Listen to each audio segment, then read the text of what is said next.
20년 동안 건축 현장에서 일하던 어떤 남자분이 계셨습니다.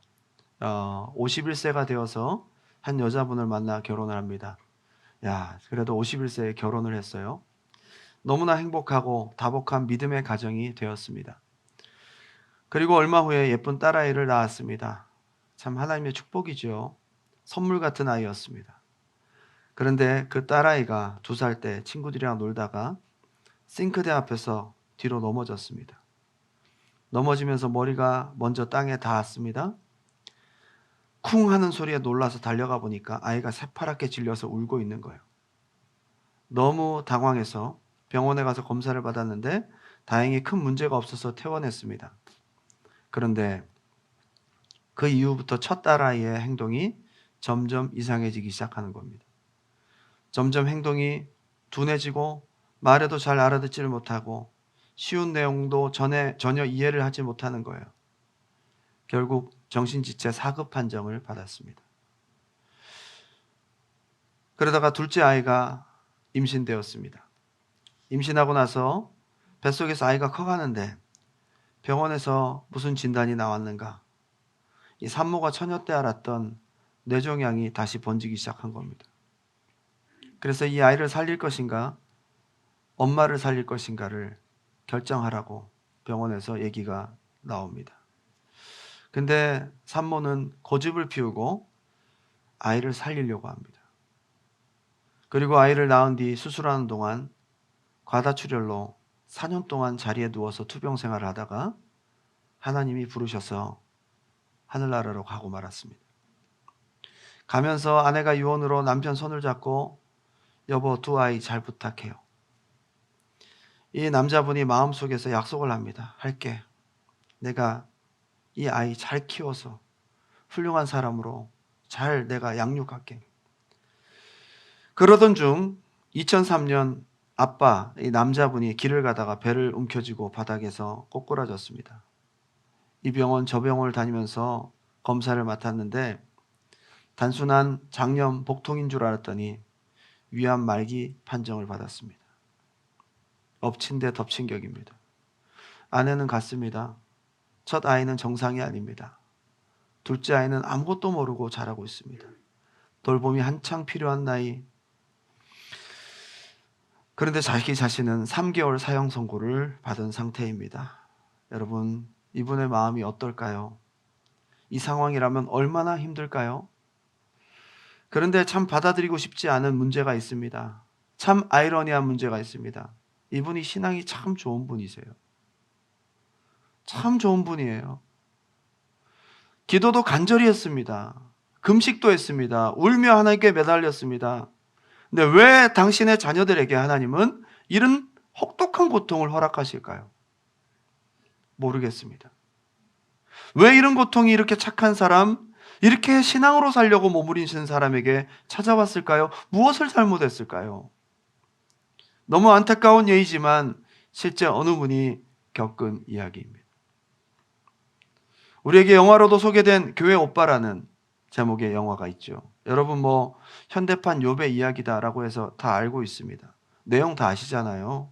믿음 좋은 교회 다니는 부부, 그 남편에게 대장암 말기라는 청천벽력 같은 일이 생기죠. 엎친 데 덮친 격으로 아내도 암이 생깁니다. 이 일들을 바라보던 남편의 어머니는 죽었습니다. 믿음 좋고 하나님 잘 믿는 백성들에게 발생되어지는 이런 감당할 수조차 없는 고난에 대해서 우리는 이해하기가 쉽지가 않다는 거죠. 왜 그럴까요? 고난은 죄의 결과라는 인식이 바닥에 우리도 모르게 깔려 있기 때문입니다. 왜 이런 일이 생겼을까? 왜?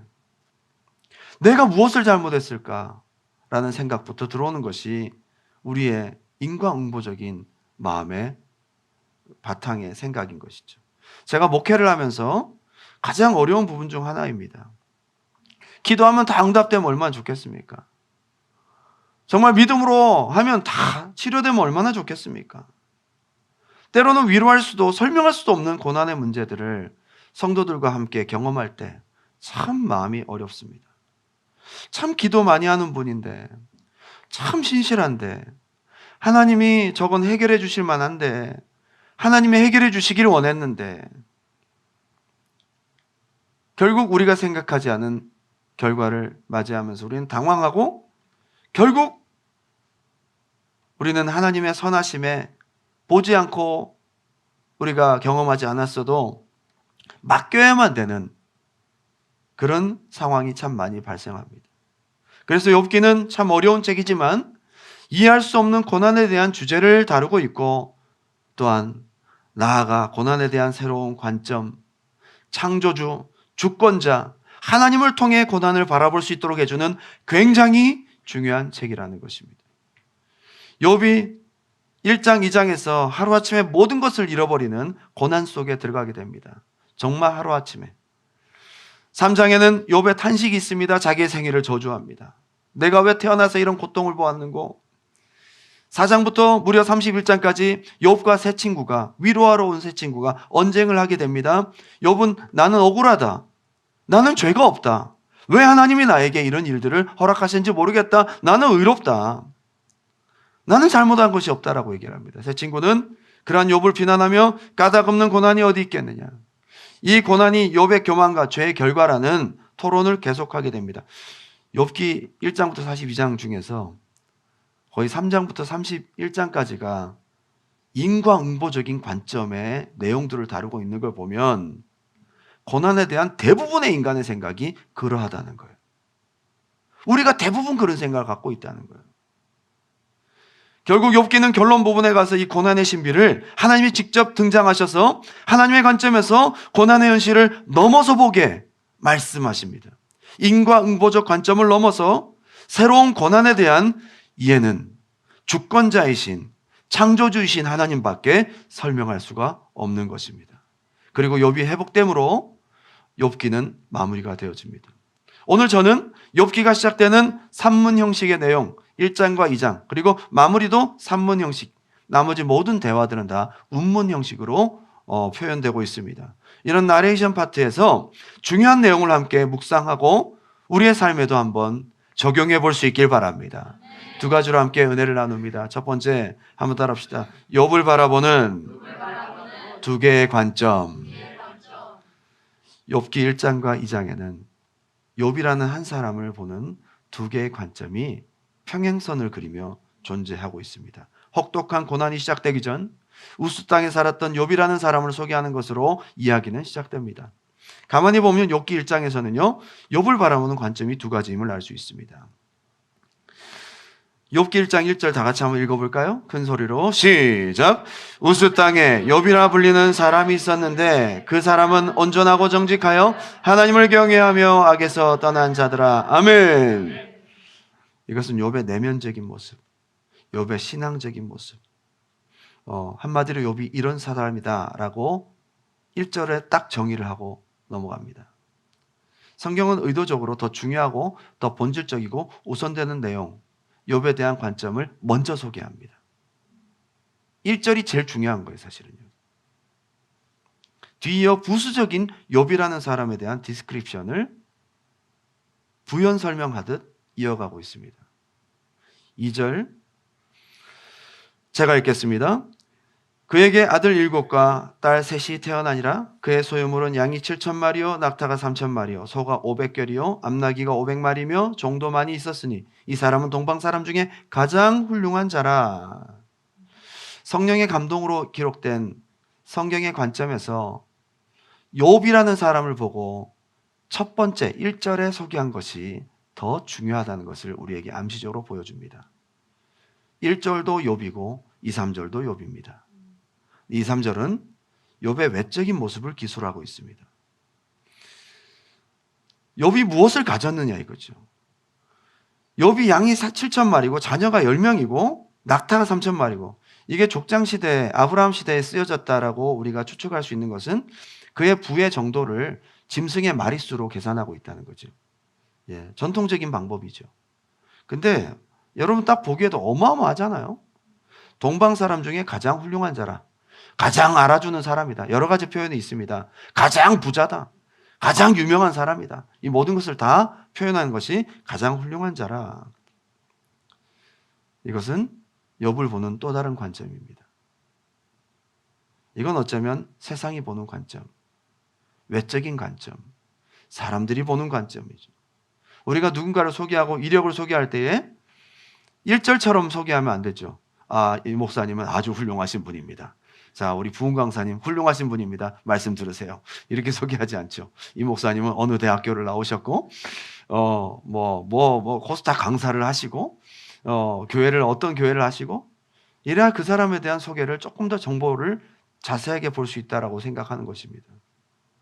누군가를 소개할 때도 2, 3절 같은 이 근거가 훨씬 더 중요한 근거가 되죠. 그 사람에 대해 더 많은 현실적인 뒷받침이 되고 이해가 될 수 있는 그런 것이죠. 욥이 좋은 사람이라는 것은 그다지 많은 사람들에게 어필이 되지 않습니다. 욥이 양이 몇 마리고 짐승이 다 몇 마리고 집이 얼마나 잘 살고 통계와 데이터가 딱 뒷받침될 때 이 사람에 대한 이해를 훨씬 더 구체적으로 도울 수 있는 것이죠. 욥은 잘 나가는 사람, 성공한 사람, 자녀들도 훌륭하고 가정이 화목한 사람, 욥이 많은 소유가 있었던 사람, 그 지역에서 가장 존경받던 위치에 있었던 사람이라고 2, 3절은 우리에게 더 귀에 쏙쏙 들어오는 욥에 대한 관점으로 소개하고 있습니다. 그런데 성경은 그보다 그 존재, 그 내면, 그 신앙의 관점을 먼저 앞세우고 있습니다. 이것이 더 중요하다는 것입니다. 4절입니다. 그의 아들들이 자기 생일에 각각 자기의 집에서 잔치를 베풀고 그의 누이 3명도 청하여 함께 먹고 마시더라. 와, 이건 세상적 관점으로 볼 때 굉장히 부러운 점이죠. 생일 파티를 어마어마하게 합니다. 형편이 되니까, 그죠? 그리고 이것을 통해서 잔치를 베풀었다는 것은 동네 사람들과 나눴다는 거예요. 음식을 나누고 막 생일이라고 누가 이렇게 합니까? 생일이면 동네 잔치인 거죠. 사람들도 초청하고 가족들은 물론이고 그만큼 여유가 있고 자기들의 좋은 기념일을 잔치를 통해 이웃과 나누는 참 부러운 사람들인 거죠. 이건 욥의 가족을 보는 세상적인 관점입니다. 그런데 성경의 관점, 하나님의 관점은 5절에 있습니다. 그들이 차례대로 잔치를 끝내면 욥이 그들을 불러다가 성결하게 하되 아침에 일어나서 그들의 명수대로 번제를 드렸으니 이는 욥이 말하기를 혹시 내 아들들이 죄를 범하여 마음으로 하나님을 욕되게 하였을까 함이라. 욥의 행위가 항상 이러하였더라. 욥의 행위가 지금 굉장히 중요한 거죠. 잔치한 행위를 말합니까? 아니죠. 그 이후에 하나님 앞에 마음을 쓰고 하나님 앞에 몸부림치는 그런 욥의 행위를 지금 집중하고 있습니다. 성경은 지금 2개의 관점이 같이 갖고 있는 것이죠.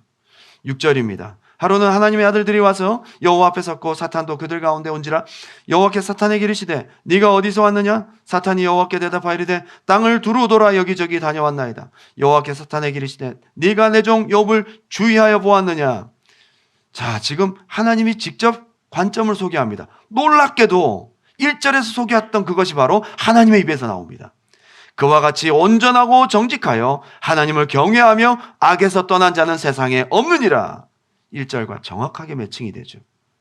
역시 욥을 보는 첫 번째 관점은 하나님의 관점이었던 겁니다. 하나님은 욥이 얼마나 부자냐, 욥이 얼마나 잘 나갔냐, 욥이 어떤 일들을 했냐, 그걸 보지 않아요. 그걸 보지 않습니다.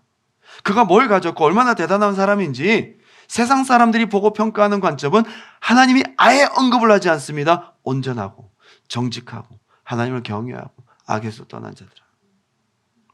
이게 어쩌면 욥기의 고난의 문제를 이해할 수 있는 중요한 열쇠가 될 수 있다. 관점입니다. 영원한 존재이신 하나님이 영원이라는 큰 관점에서 가장 중요하게 보시는 것이 무엇인가? 그 관점으로 우리에게 닥치는 많은 크고 작은 고난과 현실의 일들을 볼 수 있어야 합니다. 어쩌면 이 관점을 가지고 욥기의 고난의 과정을 통과해야 되는지도 모르겠어요. 세상의 관점으로는 무엇을 잃어버렸고 무엇을 내가 괴롭고 어떤 문제가 나를 힘들게 하고 절대 욥기 3장으로 들어갈 수가 없는 것입니다. 이 관점이 중요한 것이죠. 그래서 고난을 통해 눈앞에 있는 현실, 이 우리가 가진 것, 우리가 그토록 바라던 현실 세계에서의 상실보다 더더욱 우리의 내면, 우리의 영, 우리의 영생을 위한 신앙, 하나님 보시는 내면적 존재의 성숙과 의를 향한 변화가 영원히 중요하다는 그런 관점을 가지고 욥기를 출발해야 된다는 것입니다. 신기하게도 이러한 하나님의 관점을 비웃기라도 하듯 사탄은 세상의 관점을 들이대면서 욥을 치라고 얘기를 합니다. 9절, 사탄이 여호와께 대답하여 이르되 욥이 어찌 까닭없이 하나님을 경외하리까? 하나님과 욥과의 이런 좋은 관계, 조건적이지 않은 영적인 신앙의 관계, 사랑의 관계, 신뢰의 관계를 조건적인 관계, 거래의 관계로 전락시킵니다.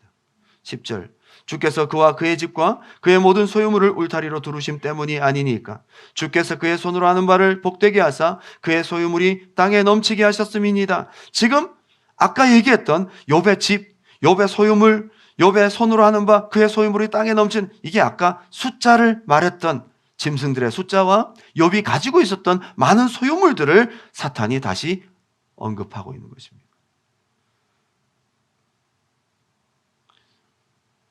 결국 1장의 욥을 바라보고 있는 두 개의 관점은 이렇게 정리됩니다. 온전하고 정직하여 하나님을 경외하고 악에서 떠난 자라는 욥을 보시는 하나님의 관점과 아들 7, 딸 3, 소유물이 양이 7천, 낙타 3천, 소 500결이, 암나귀 500마리, 많은 종, 그의 집, 그의 모든 소유물, 땅에 넘치는 그의 소유물들, 욥을 보는 세상적 관점, 사탄의 관점.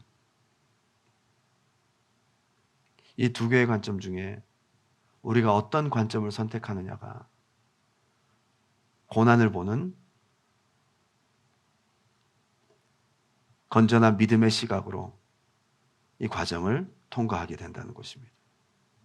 결국 무엇을 가장 중요하게 보느냐에 따라 고난을 바라보는 관점도 달라진다는 것입니다. 뒤로 가서 욥의 세 친구, 죄 때문에 자녀들도 그 많은 종들과 모든 소유물들도 욥의 건강도 다 잃어버리게 되었다고 책망합니다. 눈에 보여지는 조건의 변화의 원인을 욥의 죄 때문이라고 경책합니다. 고난을 보는 관점, 욥을 보는 관점이 어쩌면 세상적이기 때문입니다. 희한하게도 사탄의 참소와 친구들의 책망의 공통점은 뭐냐? 굉장히 조건적이고 인과관계적이라는 데 있습니다. 그런데 하나님이 가장 중요하게 보시는 것은 뭐죠? 어리석게도 하나님을 원망하지 아니하니라. 하나님의 주권, 하나님을 향한 신앙, 욥의 그 내면을 보고 계시다는 것입니다. 욥기 1장 11절, 이제 주의 손을 펴서 그의 모든 소유물을 치소서, 그리하시면 틀림없이 주를 향하여 욕하지 않겠나이까? 하나님과의 우리와의 순전한 관계를 조건적인 거래 관계로 전락시킵니다. 틀림없이 10중 8구 모든 인간들은 다 조건적이고 외형적이라는 것입니다. 이런 외적인 관점을 가지고 하나님을 대한다는 것입니다. 절대 사탄이 주는 시험을 이길 수가 없는 것입니다. 여러분, 오늘 하나님의 관점으로 나와 나의 삶을, 지금 우리가 당하는 고난의 문제를 대할 수 있기를 주님의 이름으로 축원합니다. 난 하나님 앞에서 어떤 존재입니까? 지금 내가 당하고 있는 많은 일들은 하나님을 보실 때 무엇을 중요하게 보실까요? 어쩌면 하나님의 눈으로 나를 보고 지금 고난의 문제와 지금 내 현실의 문제를 바라볼 수 있는 관점이 시험을 승리로 통과하는 중요한 열쇠이다. 이 세상을 가만히 보면 갈수록 사탄적 관점으로 살아가고 있습니다. 세상적 관점, 사탄의 관점으로 나를 보니까 때로 닥치는 크고 작은 고난을 대하는 관점도 조건적이고 환경과 조건이 만족되지 않으면 우울하고 시험에 빠집니다. 마귀는 우리 조건에 늘 눈 돌리게 하고 외적 환경으로 비교하게 만들고 울고 웃는 모든 기준이 전부 외적인 기준으로 보게 하는 관점으로 우리를 만들어가고 있습니다. 그래서 신앙이라고 하지만 싸구려 기복신앙을 만들어내는 것입니다. 하나님이 주시는 감사하고 안 주시면 하나님 앞에 삐지고 말이죠. 고난 극복 지수를 지나치게 낮게 만들어 하나님과의 신뢰관계를 조건적인 관계로 만들어버립니다. 건강한 신앙이 아닙니다.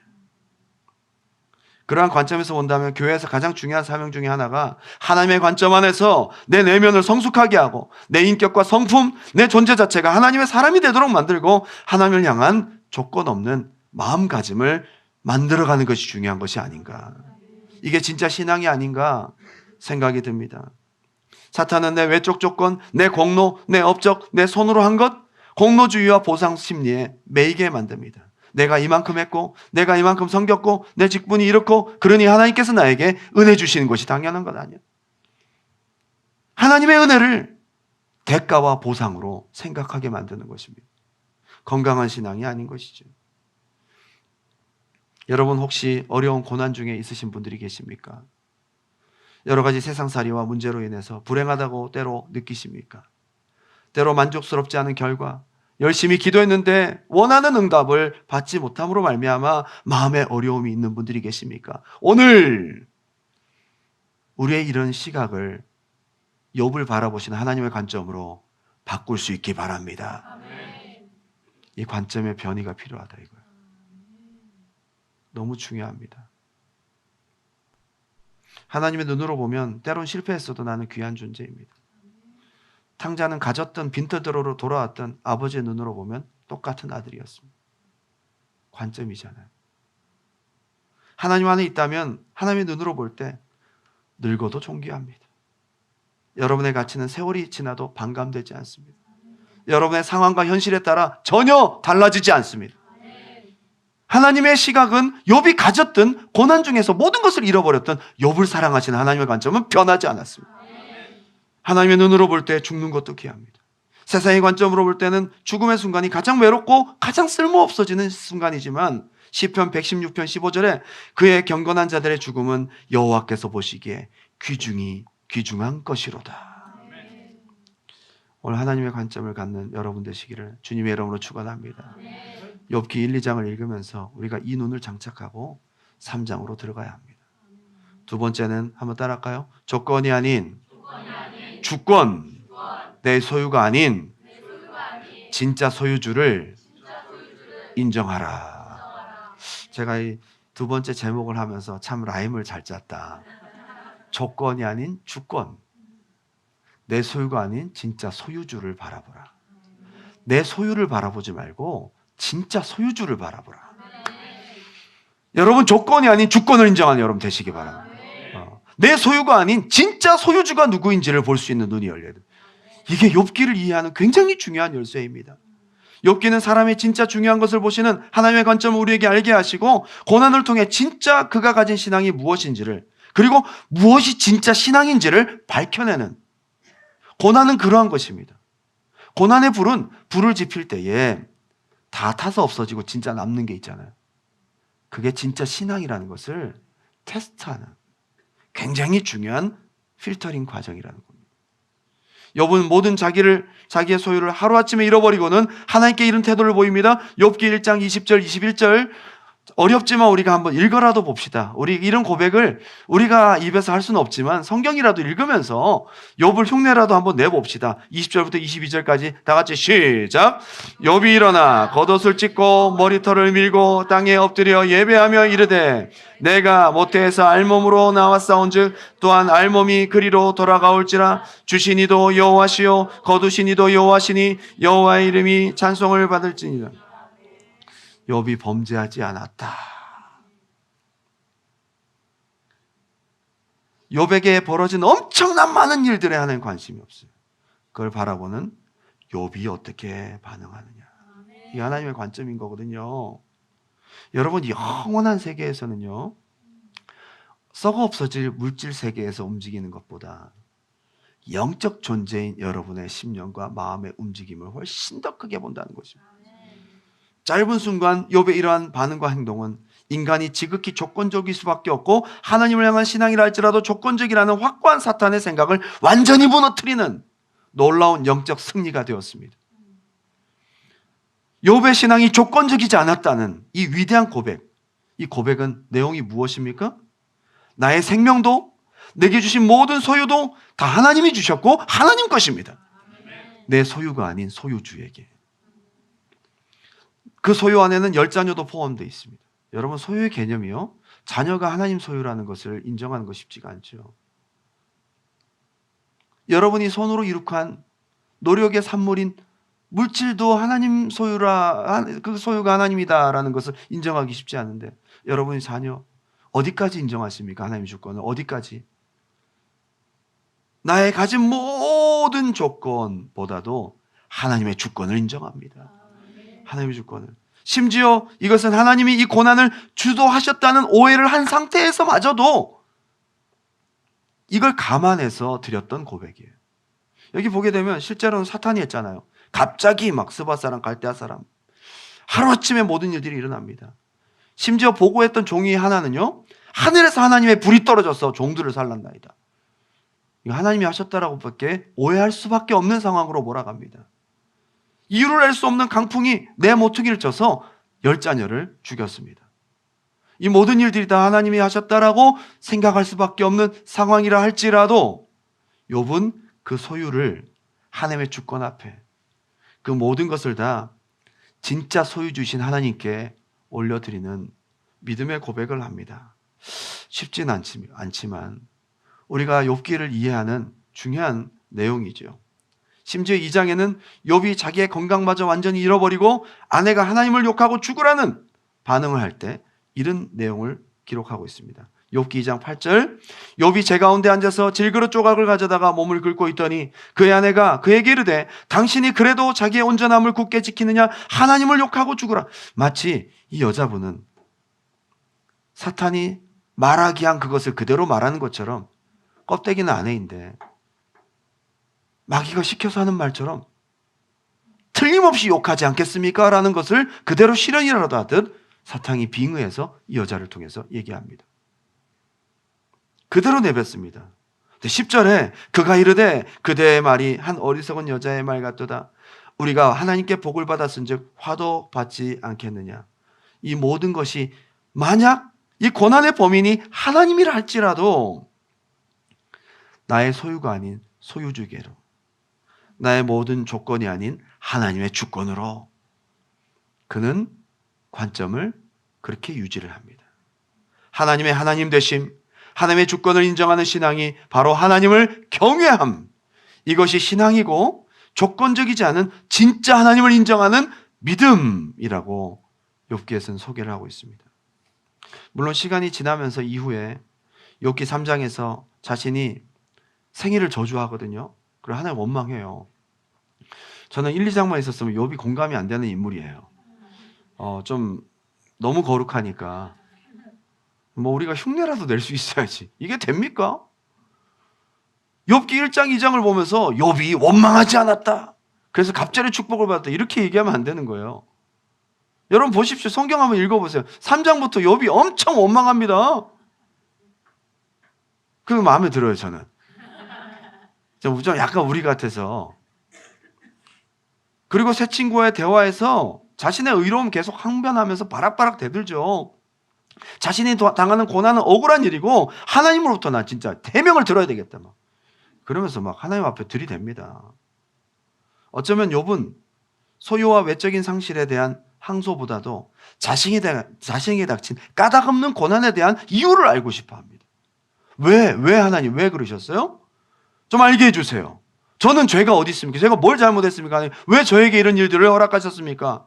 가만히 보면 욥이 처음에 하나님의 주권, 하나님이 소유주임을 온전히 인정하며 고백한 것과 다르게 시간이 갈수록 그 마음 깊은 속에 또 다른 형태의 인과응보가 있어요. 또 다른 형태의 인과응보가 있습니다. 왜 그러냐? 나는 잘못이 없는데, 나는 잘못한 것이 없는데 복을 주셔야지 왜 화를 주십니까? 욥의 친구들과 또 다른 형태의, 욥의 친구들은 어떤 형태의 인과응보죠? 네가 죄를 지었으니까 벌을 받은 거야. 욥은 내가 뭘 잘못했길래 벌을 주십니까? 결국 같은 얘기예요. 욥도 결국은 인과응보, 권선징악의 그런 어떤 관점에서 벗어나지 못하고 있는 겁니다. 이 싸움이 끝이 나겠습니까? 안 끝나겠습니까? 끝이 나지 않습니다. 그래서 하나님이 직접 나타나셔요. 돌고 도는 논쟁이 끝나고 욥기 38장에서 하나님이 폭풍 가운데 나타나십니다. 제가 볼 때 답답해서 나타나신 거예요. 아이고 이것들 그냥 계속 끝이 안 나겠구나. 내가 알려줘야지 해서 폭풍 가운데 나타나셨습니다. 저는 욥기 38장에 하나님이 우리에게 주신 메시지가 굉장히 중요하다고 생각이 들어요. 하나님은 인과응보적 관점에 대해서 자신의 의로움을 주장하며 따지는 욥에게 이런 질문을 하시는데 창조와 관련된 질문을 계속 내뱉습니다. 땅의 기초를 만들 때에, 천지창조를 시작할 때 너 거기 있었어? 너 이거 알아? 하마 알아? 리워 야단을 아느냐? 너 악어를 아느냐? 동물의 왕국이 다 나오죠? 이 얘기가 뭐냐? 그 좁아져 있는 인간끼리의 인과응보적 관점에서 하나님은 창조 세계로 끌어내십니다. 더 넓은 하나님의 세계로 끌어내십니다. 그래서 더 큰 스케일로 하나님의 주권을 보게 하십니다. 모든 근원적이고 원초적인 소유주가 하나님이심을 스스로 소개하고 계십니다. 하나님의 광대하심과 더불어 하나님의 풍성하신 은혜와 조건 없는 돌봄과 사랑을 설명하십니다. 질문 속에 답이 있습니다. 창세기 39장 1절, 산염소가 새끼 치는 때를 네가 아느냐? 암 사슴이 새끼 낳는 것을 네가 본 적이 있느냐? 그것이 몇 달 동안 몇 달 만에 만삭되는지 아느냐? 그 낳을 때를 아느냐? 그것들은 몸을 구부리고 새끼를 낳으니 그 괴로움이 지나가고 그 새끼는 강하여져서 빈들에서 크다가 나간 후에는 다시 돌아오지 아니하느니라. 창조 세계로 나와 보니까 하나님의 광대하심, 하나님의 신실하심, 실수가 없는 하나님의 섭리하심이 보이기 시작합니다. 모든 하나님의 창조 세계는 하나님의 조건 없는 은혜와 변함없는 신실한 가운데 섭리되고 운영되는 세계였습니다. 그러니까 욥이 뭘 깨달아야 되는 거예요? 너의 고난도 까닭 없는 것이 아니고 하나님의 섭리 안에 있고 하나님은 실수가 없어. 버려진 존재가 아니야. 하나님의 은혜는 조건이 아니었습니다. 전적인 값없는 은혜요, 변함없는 신실하셨습니다. 이게 창조 세계에서 하나님을 바라보고는 욥이 입을 가립니다. 더 이상 제가 논쟁하지 않겠습니다. 제가 귀로만 하나님을 들었더니 이제는 눈으로 뵙습니다. 자기의 무지함을 회개합니다. 결국 욥에게, 아니 인생의 상실과 고난을 경험할 가능성을 언제나 가진 무능하고 연약한 욥기를 읽는 저와 여러분 모든 독자들에게 하나님은 교훈하십니다. 고난 속에서 우리 중심적인 좁은 세계관으로 하나님을 판단하고 이 고난의 외면만 보고 무지함으로 하나님의 선하심과 전능하심을 의심하고 불신하고 평가하고 결국 비난하는 인간들에게 말씀하십니다. 보지 않아도 이해되지 않아도 하나님을 하나님으로, 하나님의 전능하심을, 하나님의 인자하심을, 실수가 없는 하나님의 섭리하심을, 하나님의 사랑과 주권을 신뢰할 수 없겠느냐. 이 메시지를 인류를 대표해서 욥에게 말씀하셨지만 오늘 저와 여러분에게 하나님은 말씀하십니다. 할렐루야. 결론을 맺겠습니다. 욥기 42장에 가서 하나님은 욥에게 경책했던 새 친구들을 책망합니다. 그들을 위해서 번제를 드리라고 하시죠. 그리고 욥에게 갑절의 축복을 주셔요. 자, 여기서 우리가 생각할 것은요, 욥이 왜 갑절의 축복을 받아야죠? 처음에 욥이 받았던 축복도 있죠. 그런데 이 고난을 통과하고 난 다음에 갑절의 축복을 주십니다. 자, 그런데 욥이 시험을 잘 통과해서, 욥이 잘해서, 욥이 끝까지 믿음을 지키고 하나님을 원망하지 않아서? 아닙니다. 욥은 하나님 원망했습니다. 욥은 그 시험을 잘 통과하지 못했습니다. 욥은 넘어졌습니다. 연약했습니다. 자기의 좁은 세계관 안에서 하나님을 판단하고 평가했습니다. 비난했습니다. 그럼에도 갑절의 축복을 주셨습니다. 이 축복은 무슨 축복입니까? 조건입니까? 잘해서 주신 응답입니까? 보상입니까? 아닙니다. 하나님의 값없는 은혜입니다. 그러고 보면 처음에 욥에게 주신 그 엄청난 축복도 값없는 은혜였다는 거예요. 값없는 은혜였다는 거예요. 하나님의 전적인 은혜, 욥기를 통해 하나님의 주권과 값없는 하나님의 은혜, 조건 없이 여러분들을 사랑하시고 때로는 고난을 통해서 우리 안에 있는 무지와 또 우리 안에 있는 조건적인 신앙관을 깨트리셔서 하나님의 사랑을 더 깊이 알게 하시는 하나님의 선한 섭리를 이해할 수 있는 저와 여러분이 되시기를 주님의 이름으로 축원합니다. 한번 따라 합시다. 하나님은 변함없이 신실하십니다. 하나님은 변함없이 값없이 조건 없이 나를 사랑하십니다. 이것을 욥기를 통해서 하나님의 관점으로 볼 수 있는 은혜가 있기를 주님의 이름으로 축원합니다. 우리 마지막 찬양을 뭘 할까 고민을 하다가 이 찬양을 한번 고백했으면 좋겠다는 생각이 듭니다. 저는 이 찬양이 좀 와닿지 않은 가사 하나 때문에 자주 부르지 않았습니다. 하나님 한 번도 나를 실망시킨 적 없으시고 가사의 첫 부분부터 마음에 들지 않았어요. 마음에 안 든 적 많았습니다. 마음에 안 든 적 많았습니다. 기도했는데 응답도 안 해주시고 이유 없이 하나님께서 나에게 이런 어려움과 고난을 허락하시고 왜 그런지 답변도 없으시고 설명도 없으시고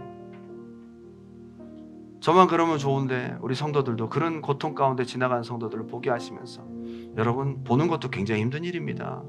왜 하나님 이렇게 하셨어요? 너무 힘들고 어려운 마음의 상처와 고난에 대해서 이해되지 않은 답답함들을 가지고 이 찬양을 부르려니까 참 힘들더라고요. 근데 제가 욥기를 보고 나니까 하나님이 우리에게 설명하신 뜻을 알겠어요. 하나님의 하나님 되심을 좀 인정할 수 있기 바랍니다. 꼭 내가 다 확인하고 이해하고 내 앞에 조건이 주어져야지만이 하나님의 선하심으로 내가 스스로 증명하려고 하지 말고 오늘 욥기에서 우리에게 말씀하신 하나님의 말씀을 받아들이면서 내가 모르는 그 너머의 하나님의 신실하심을, 내가 모르는 그 너머의 하나님의 사랑하심을, 값없는 은혜를, 하나님의 주권을, 변함없는 하나님의 섭리를, 실수가 없는 하나님의 사랑을 우리가 인정하며 고백하고 나아가는 것이 욥기를 읽는 우리의 신앙인 줄 믿습니다. 이 찬양 한번 고백해 볼까요?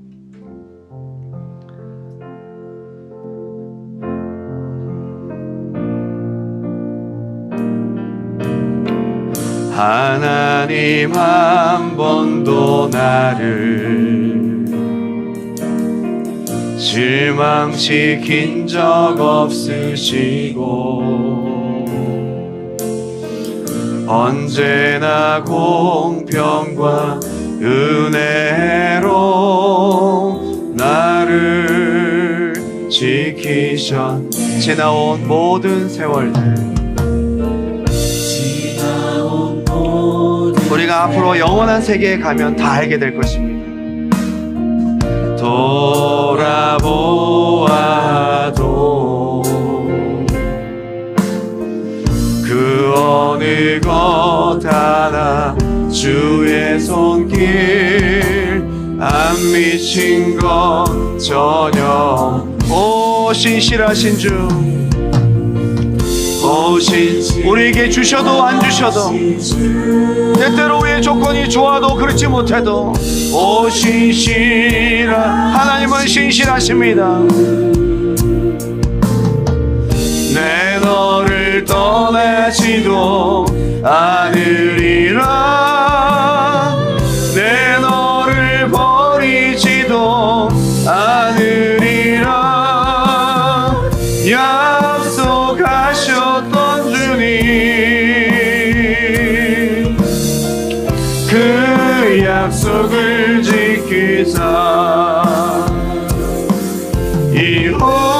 이후로도 여러분 우리 하나님 신뢰하고 나아갑시다. 나를 지키시리라 오 신실하신 주 오 신실하신 주 오 신실하신 주 내 너를 떠나지도 않으리라 내 너를 버리지도 않으리라 약속하셨던 주님 그 약속을 지키사 이후로도 우리 변함없는 하나님의 은혜를 우리가 바라봅시다. 나를 지키시 우리 마지막으로 고백합니다. 오 신실하신 주 오 신실하신 여러분 지금 당하고 있는 어려움과 고난이 있다 할지라도 그 너머에 있는 하나님의 신실하심을 볼 수 있는 눈이 열리기 바랍니다. 아멘. 않으리라 내 너를 버리지도 않으리라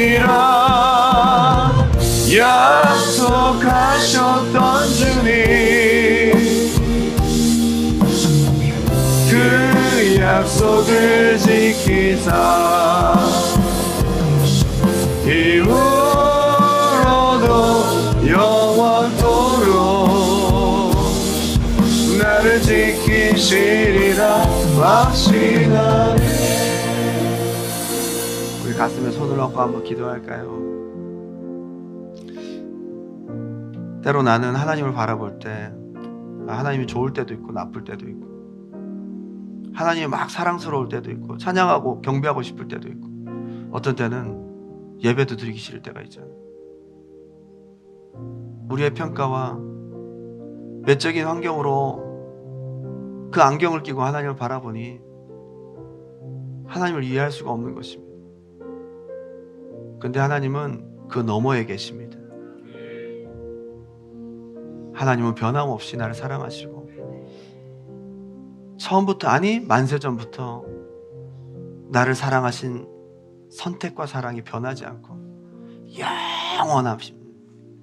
그 하나님을 우리가 믿음으로 고백하며 지금 내가 당하고 있는 어려움과 여러분이 겪고 있는 상실감들을 믿음 안에서 이 관점으로 통과하길 바랍니다. 분명히 이유가 있을 것입니다. 분명히 선한 뜻이 있을 것입니다. 우리가 지금은 다 알 수 없어도 나중에 하나님 나라에 가면 하나님 정말 나에게 선하셨군요, 하나님의 섭리는 실수가 없으셨군요, 그걸 우리가 고백할 날이 올 것입니다. 하나님, 지금 내가 보지 못하고 내가 느껴지지 않아도 고백하렵니다. 믿으렵니다. 신뢰하고 나아가렵니다. 우리 그렇게 나아가는 시간 되길 바랍니다. 하나님, 욥의 믿음을 내게 허락하여 주시라고 주님의 이름 한번 뜨겁게 부르고 기도합니다. 주여!